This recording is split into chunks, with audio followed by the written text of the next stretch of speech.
Welcome back, and in this video we're going to be talking about physical attack scenarios. We've actually gone over a lot of this stuff already, so it's going to seem like review, but please pay attention, and let's get started. Let's talk about some real-world examples of physical attacks. We've actually gone over most of this, if not all of this.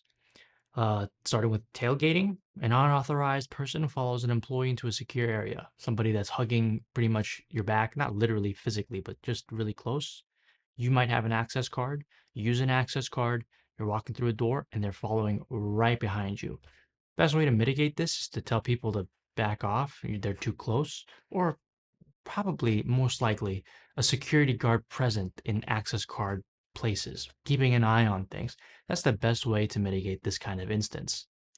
Dumpster diving, searching through trash to find sensitive information.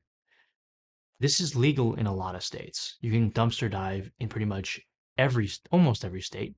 Um, I believe in the state that I live in, it's perfectly legal to do so. If somebody threw it away, somebody else can, take it and it's free.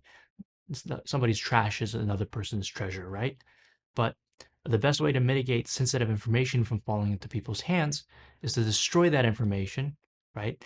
If it's on paper, shred it. If it's hardware, completely break it, destroy it, right? First, delete everything that's on there and then destroy the hardware and then throw it out, you know?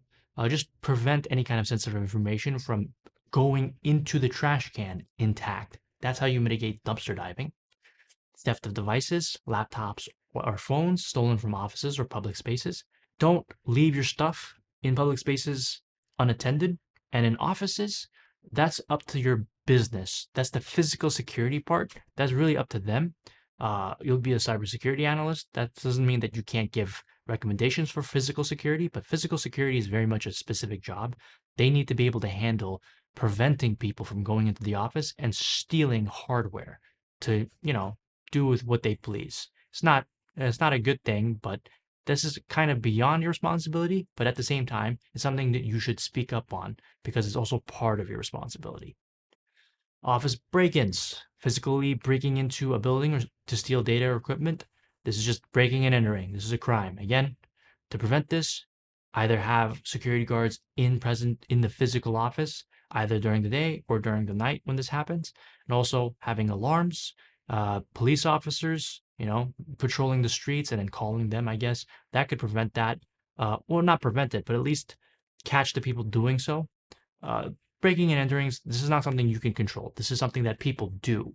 Uh, Mitigating it is something that you can help with, but again, you're a cybersecurity analyst. You're not a, armed security officer. Is not part of your responsibilities. You can have an opinion on it. You can have an informed opinion on it, which you should as a cybersecurity analyst. But physical security is very much something the security office and the security department has to deal with. Preventative measures to stop physical attacks. Now, this is actually part of what you can do. Security awareness training. Teach employees to recognize suspicious activities. We went over this when I told you guys that you might be going to, do phishing exercises, sending in fake phishing emails and see who clicked, and then you'd have to retrain people. Security awareness training. People who click on it, obviously you shouldn't get them fired. That's not going to help anything, right? Informing people makes better choices. Firing people to hire another ignorant person to maybe train them into something that they might not understand, that might not work. Security awareness training is very, very important, and you have to be very vigilant and very consistent. You don't just teach somebody once. It should be either a monthly thing, bi-monthly thing, bi-yearly thing, or a yearly thing, or all of the above, right? Different kinds of training per different kinds of periods of spans of time. It's very important to do so. Access control systems, ID cards, right? Going into doors, key cards for doors, key cards for computers, biometrics like your thumbprint or your eye print. Uh, in fact, even just a security guard that controls a gate and needs to see your ID. That's also an access control system, right? Physical barriers, locked doors, fences, security gates, right? Physical preventative, right? People would have to need the key to get in. Completely blocking the building with like fences unless you have to go through one entrance. That's a physical barrier. That's pretty important. Surveillance systems. This actually kind of goes into what you would be doing, kind of, but also what physical security would be doing. Mostly what physical security would be doing. Surveillance systems, cameras, right? That's something what you'd be doing. But also mostly physical security. But this is something that you would need to be aware of and you need to, help with. Device security. Lock devices with strong passwords and use tracking software.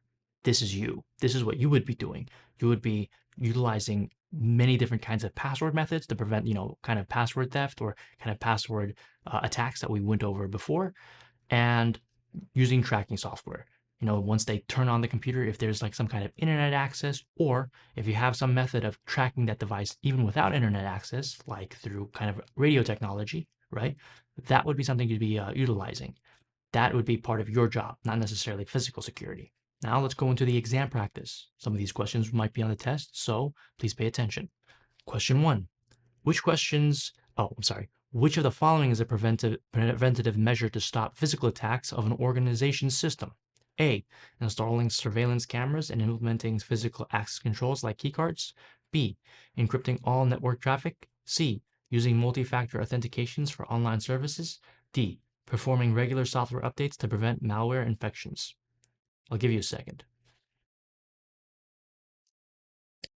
A.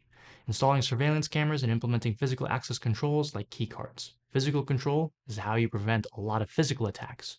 Digital control and all that social engineering stuff, we've already gone through that before. This is the physical aspect. This is very, very baseline. Mostly to do with, physical security, those guys, that department, but you might be helping out. You never know.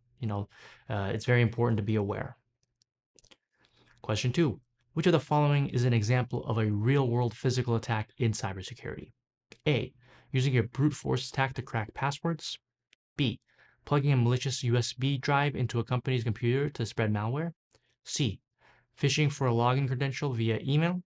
D. Encrypting files and demanding ransom for decryption. I'll give you a second. It's B. Plugging a malicious USB drive into a company's computer to spread malware. This happens, Keep those USB like ports either closed or, under surveillance through other like cybersecurity methods. You'll be keeping them, what would you say? You'll be keeping them secure as well as observed so that you can prevent anything like that from happening, even if they manage to plug it in. But those are skills we'll be going over in the future. Thank you for watching. In this video, we went over real-world scenarios for physical attacks. And in the next video, we'll expand more on concepts. So I'll see you in the next one. Thank you.